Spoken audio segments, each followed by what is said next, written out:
thank you for that warm introduction. It's always an honor and a thrill to be back at the Values Voters Summit. I want to thank Tony Perkins, the great people at FRC. And before I start, I just want to say a word about this concept that you've heard about called the war on women, the so-called war on women. And I just want to say I think it has about as much reliability and truthfulness as Bill Clinton's arithmetic. But this week, as we have seen to our horror, there is a very real war that is going on across the world. And that's what I want to take my few moments together that we have this morning. I sit on the Intelligence Committee. We deal with the nation's classified secrets. And this is a very real issue. And as we survey the political landscape today, it feels like it's deja vu all over again. Because we're seeing struggles all across the Middle East. And we're seeing attacks on our embassies in a way that we saw in the late 1970s. Staggering unemployment. High gas prices, a struggling economy. You'd almost think Jimmy Carter's back in the White House again, wouldn't you? Only what we see is we are again desperate for another Ronald Reagan.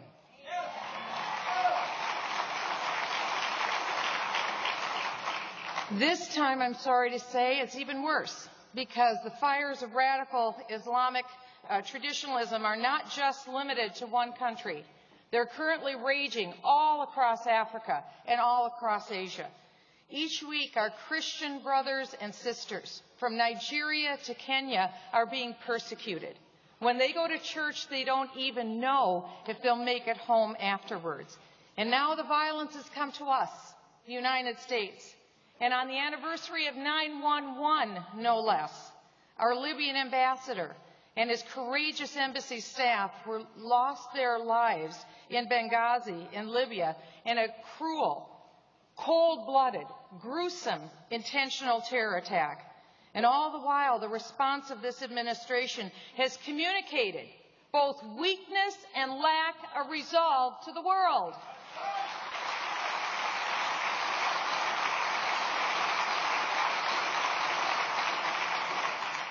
And top officials seem incredulously, apparently convinced that the only way to curtail this crisis is to put a full frontal attack on the free speech rights of American citizens. I want to be perfectly clear.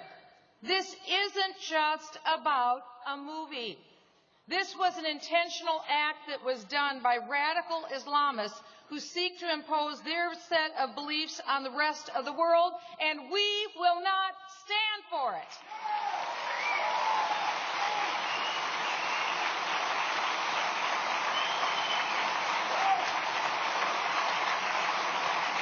No one here is suggesting that all Muslims are radical, but we should not be ignorant of the objective reality that there's a very radical wing of Islam that's dedicated to the destruction of America, of Israel, and of Israel's allies.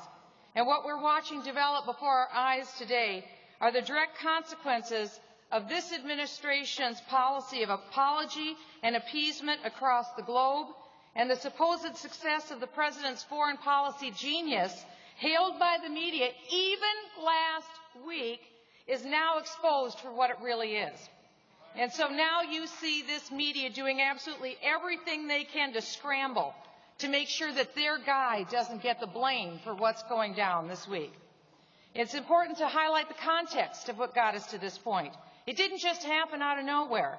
This really does go back to the very beginning of the Obama administration.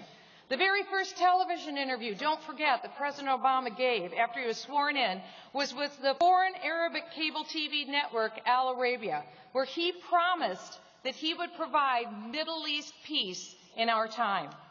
Then President Obama went on his first foreign policy trip to Cairo, and he spurned our longtime ally, Egyptian President Mubarak, by inviting the very violent Muslim Brotherhood, who at that time was outlawed in Egypt, to attend his speech. And he gave them front row tickets to his speech in Cairo when Mubarak's policy was to keep the destructive Muslim Brotherhood at arm's length. Now, when you hear the Muslim Brotherhood's mission statement, I think you'll understand why former President Mubarak or anyone would want to stop the violent Muslim Brotherhood. The Brotherhood is a political entity, and this is their motto. It reads, and I quote, "Allah is our objective. The Prophet is our leader. The Quran is our law. Jihad is our way. Dying in the way of Allah is our highest hope." Recently, the newly elected Muslim Brotherhood President, Morsi, even said, quote, "Jerusalem shall be our capital, Allah willing." Well, I want to be perfectly clear this morning.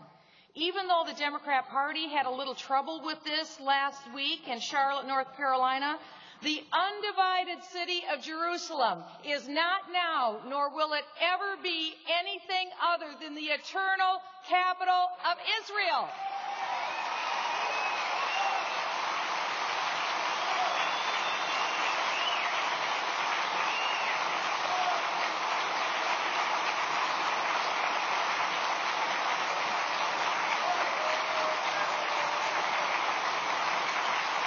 Another factor in understanding this administration's policy of appeasement is its relationship with an organization you may not have heard of before, one of the largest, most powerful organizations in the world, and you should know its name. It's called the Organization for Islamic Cooperation, Organization for Islamic Cooperation, OIC, and so far has gone virtually unnoticed. Who are they? The OIC is the second largest intergovernmental organization in the world after the United Nations. The OIC claims they have authority to represent all Muslims, even those who live in non-Muslim countries like the United States. In 2005, this very influential Islamic organization published a 10-year plan of action in 2005. To implement its Sharia-based speech code requirements worldwide. Listen very carefully to what I'm telling you right now. It explains this week. They had a 10-year plan of action to implement their Sharia-based, Islamist-based speech code requirements worldwide. But don't take my word for it. They published this plan on their website in English so no one would miss their intent. They intend to internationally criminalize all communication or any communication or speech that's deemed by them to be insulting to Islam, even in countries like the United States. That, my friends, explains the story of this week. Islamic enforced speech codes. No one, not Muslims, not non-Muslims, not Americans, are allowed to say anything Islamists see as insulting to their religion. They intend to force us to kiss our freedom of speech and religion goodbye, and that's why we're being forewarned today.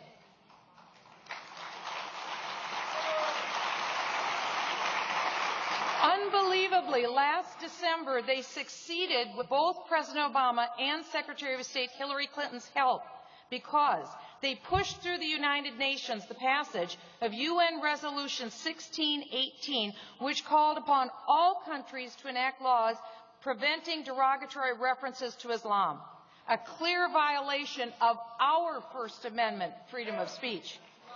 And even before that, in October, last October, many prominent Islamic organizations wrote a letter to the White House where they urged our White House to do a complete purge of any federal training materials from references to the ideology of Islam, to ensure that all trainers in our U.S. military, our FBI, and other U.S. security agencies be retrained so they would be brainwashed in political correctness toward Islam.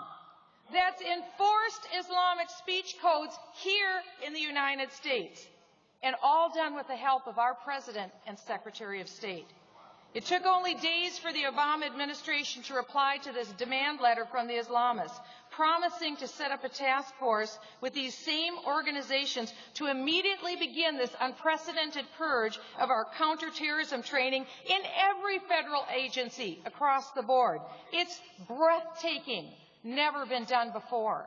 But when members of Congress, myself included, started to ask questions about the identities of who these people were who were leading this purge in our government and what it was they were purging from our training materials, the Obama administration told us the information was closed.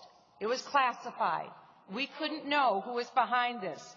I'm here to say, my friends, that we're now today very late in the game.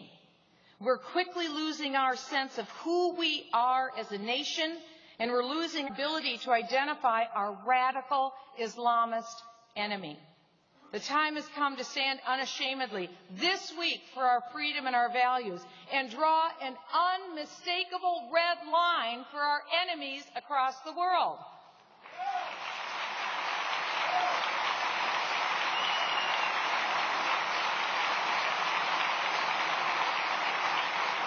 In light of the attacks this week on our embassy in Cairo, we need to tell the Muslim Brotherhood-controlled government in Egypt, if you continue to inflame sentiments against the United States, we will immediately put an end to the United States taxpayer gravy train that we're sending your way.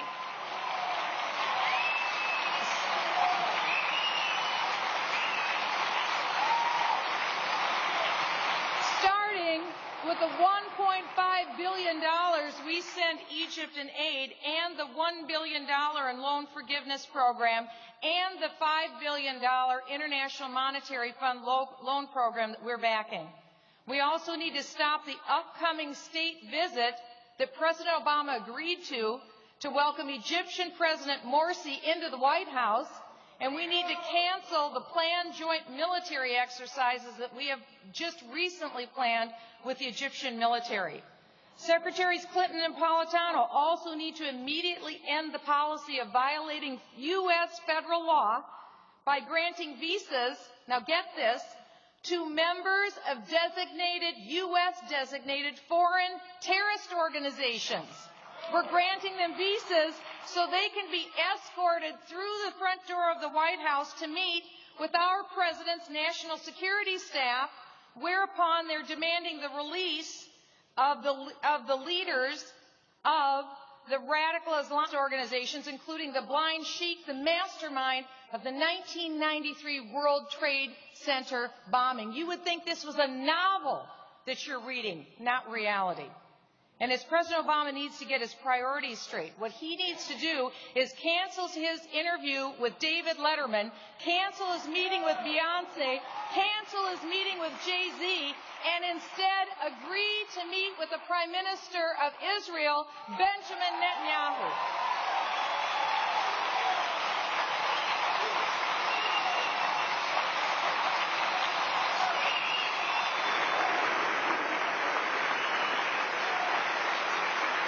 Because you see, America and Israel have a commonality of interest. Too much blood has been shed. Too many lives have been given to sacrifice our freedom of speech and freedom of religion and what we stand for here in the United States. Our forefathers sacrificed so much for us. We owe it to them.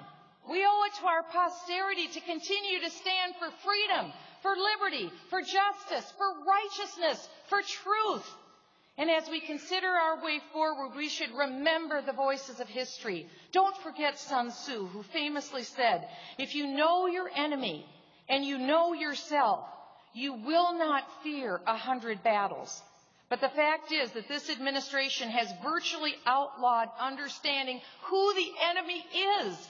And at every turn, the president seems insistent on apologizing for who we are as Americans.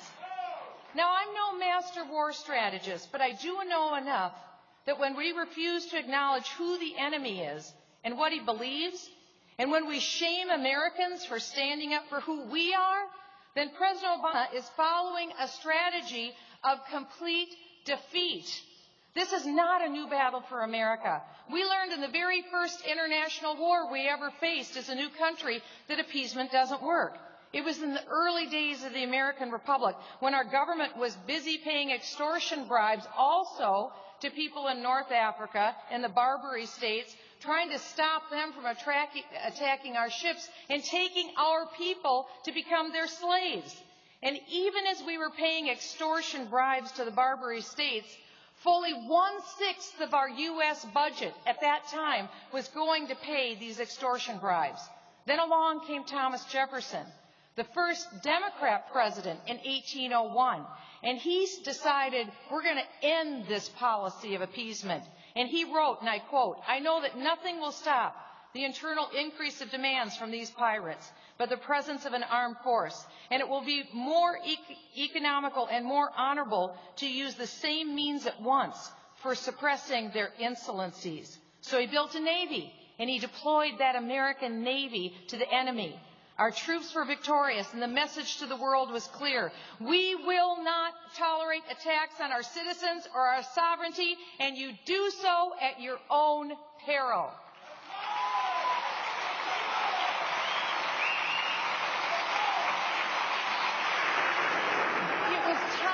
Jefferson's policy of strength and determination, in complete contrast to the policy of the Obama administration of apology and appeasement, that's been our American tradition of foreign policy and all political parties, Democrats and Republicans, ever since. Where has that American spirit gone? Where are the William Barrett Travises at the Alamo who told the enemy, "Here and no further"? Where are our generals like Washington, Jackson, Grant, Sherman, Pershing, Eisenhower, Patton, who understood that victory is the only goal of war because they understood the terrible consequences of defeat? I'm reminded of General MacArthur, who led troops across the Pacific in the face of severe military aggression. And in his speech to the cadets at West Point, he told those young warriors, "The long gray line has never failed us.